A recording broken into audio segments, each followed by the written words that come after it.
everybody. Brenda here with the Indigo Doors. Welcome to week 3 of Love Yourself Bootcamp. I'm so excited about week 3. And I wanna shout out a little reminder, really important reminder, that when we first show up for ourselves, when we first start doing this work, sometimes not even when we open the door to what's going on inside of ourselves, if we're doing it right, it gets a little bit uncomfortable and a little bit messy, and it means that you really are loving yourself. So please hang in there. Week 3 is all about becoming your own best friend. That sounds simple, right? Yeah, of course, sure. And how do we go about doing that? What do we do? And it's pretty simple. It really is all about treating yourself like you would everyone else. All that giving that you do, all that loving and appreciating and being grateful, how about bringing that back to yourself? It matters so much more than you think.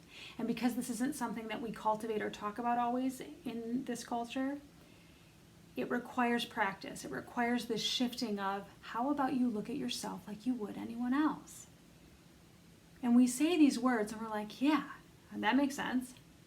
And yet, in putting it into practice over the next 7 days, start treating yourself like you are cherished, like you like yourself, like you love yourself, like you're wonderful, like you're just so happy to be alive and be with yourself. That's how we feel when we're around people who feed us, who we enjoy. So how about doing this for yourself? It does require, obviously, everything we've already talked about, showing up for all the things that are arising, and just allowing for them, giving yourself all the time you need for any emotions that might arise, of course. So you definitely need to pull in what we've already talked about as far as stress, right? Telling a friend that they need to be worrying about everything, or, oh my gosh, what if? That's not a really nice thing to do. We would never do that to a friend. We would never remind them of the worst case scenario. So how about let's definitely not do that with ourselves. Okay, and I need to talk about trust. And we talk about trust a lot in relationship to others. Do we trust them? What does it mean to be trustworthy?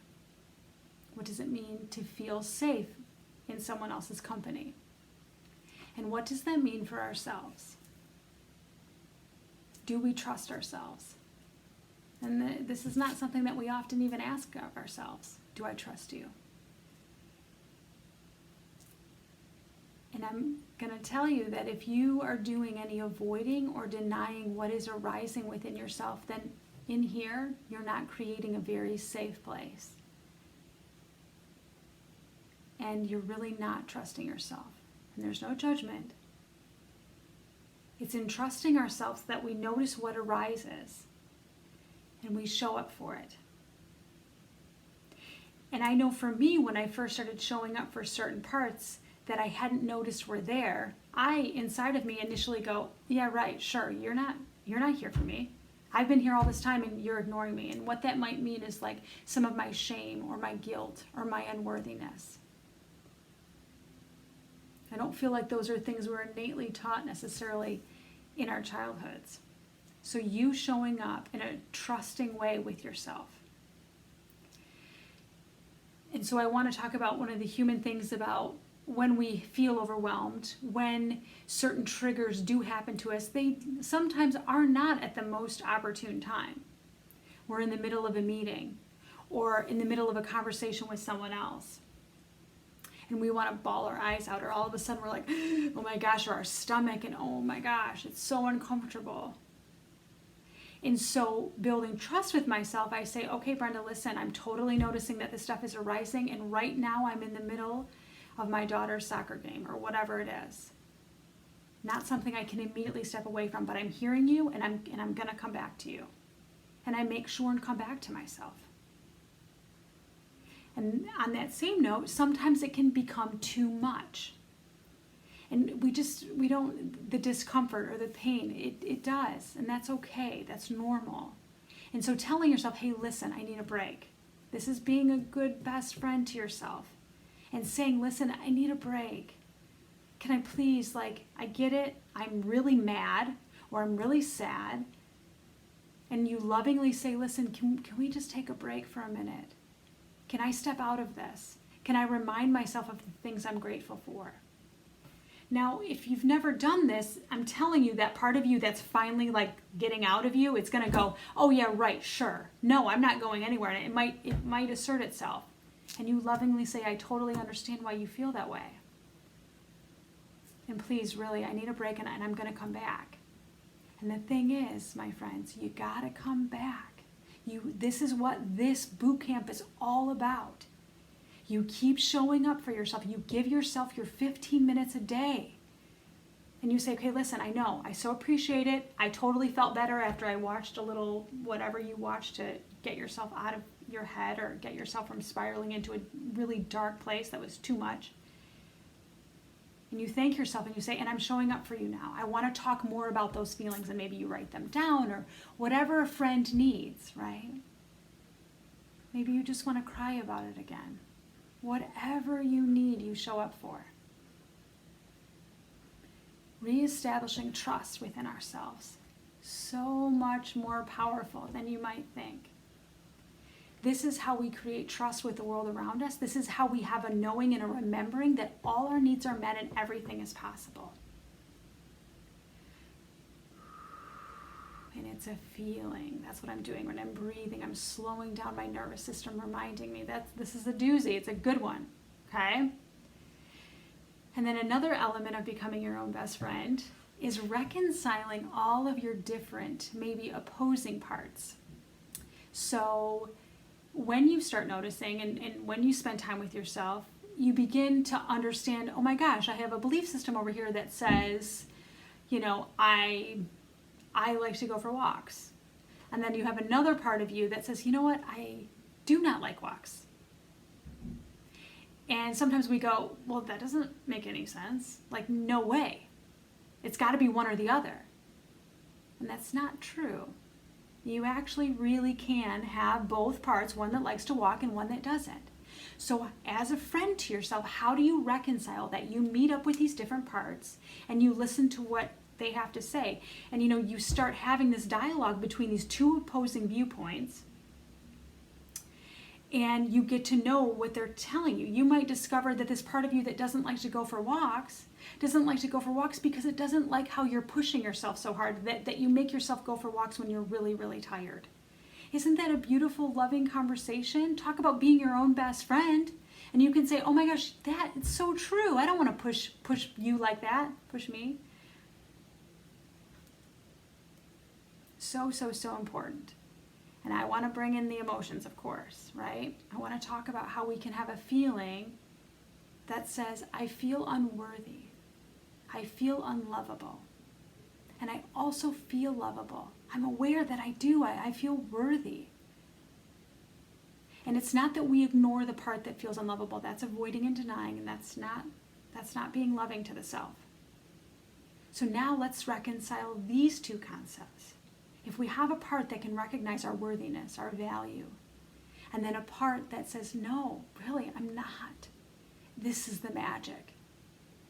This is where we start to have some really beautiful conversations with ourselves. And we discover that in our unworthiness, we think that we're not enough, or we're buying into belief systems like we're not whatever enough. We're too old, we're too young, we're too this, we're too that, I don't have the right education. All these judgments we start discovering that we need to notice might exist in here. So we show up as a best friend and we say, oh my gosh, it totally makes sense. You see it everywhere. Can I just tell you I don't agree with that belief system? Could we let that go? Could we create a different belief system within us? And because of this loving connection and being friends, we say, sure, I'll try that on. Well, then what do we believe, right? I'm now becoming a best friend with two very opposing perspectives. That's what being friends is all about, right? So beautiful. So, in being your own best friend, you must consider what are your emotional needs and wants, what are your psychological or mental needs and wants, and then obviously physically, what are your physical needs and wants. and then showing up accordingly for all of them. And this takes practice. That's why we're here. You're so amazing. But shifting the perspective a little bit of, wait, my loving, my life, my knowing my value and my worth and having confidence starts here with how I'm treating myself inside where no one can see. So, activities for the week.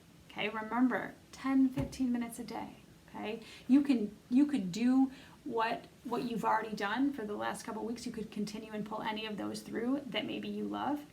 You could also, so 3 new ones for this week. Number 1 is going to be spending time with yourself. And I'm saying that in that way because we are really busy and we have all these beautiful TVs and computers and phones, and we can distract and we can avoid. So none of that. So taking a break from that, actually giving yourself time to go for a walk and say, I'm going for a walk by myself because I am my own best friend. Put the intention out there. Start doing things because you know that you matter with yourself. And sometimes that's uncomfortable to be alone, to not make a phone call, to just start looking at all the things you love about the moment, that you love about your life right now. That's gratitude. And there's no faster way to bring in what you want than gratitude. I love this day. I love the rain. It's raining out right now. I love this neighborhood. I love my life. I love the people in it, right? Whatever it is, spending time doing something with yourself and being grateful. And again, this can take practice because our psyche might want to go to a place, well, yeah, but what about that? And I'm having a really hard time. Yeah, those things are there. We're going to just honor and allow. This is what a best friend does. It's there. Oh my gosh, I know. And just for a moment, I just want to be grateful. I just want to have fun. I just want to laugh. I want to smile. You know that when you smile, it actually changes your mood? Like it can't not. So just going out, walking around, smiling. You don't necessarily have to go for a walk. You could go lay on the grass, look up at the clouds or the blue sky. Whatever it is for you, do something at least one time for you, but you could do it every day. That could be your 10 to 15 minutes. All right, and number 2, I love this one. It is write a letter of appreciation to yourself, or what I like to call knowing your value. What do you value about yourself? This is what friends do. They appreciate the heck out of each other. Write it down.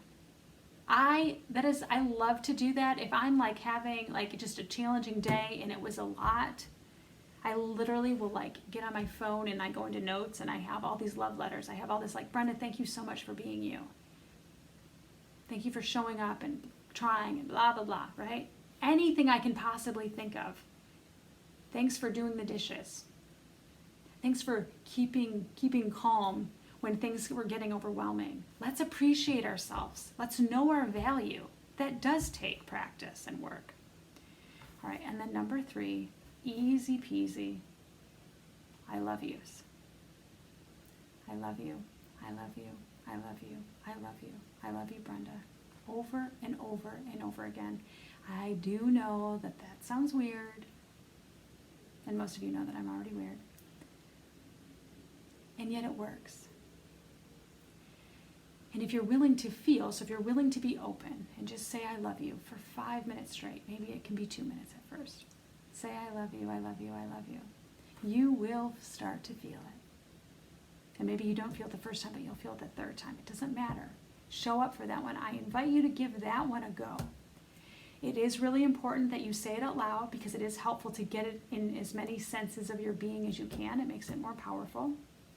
And it does begin to shift things. The more love you can pull through for yourself, and any discomfort automatically heals it and starts transforming it. There is nothing more powerful than love. Nothing. Isn't that wondrous? The power at our fingertips, simply choosing to be in a space of love. So that's it for week 3. kind of a lot. I want you to think about it. I want you to think and feel and immerse yourself in becoming your own best friend. You know, it could even be an action of like doing something nice for yourself. Is there something you've really been wanting? You know, wanting to do or wanting to purchase, and it doesn't necessarily need to be material. It's just sometimes those things matter, and you know you best. You are the expert of you, and amazing in every way. Love whatever arises. We never criticize a friend. We would never tell a friend, my God, that's stupid. Hopefully we never talk to ourselves like that, and I just know sometimes we do. Let's not do that anymore. Okay? So this is a fun one. It's also good. So thank you for being you. I adore you. I'll see you next week.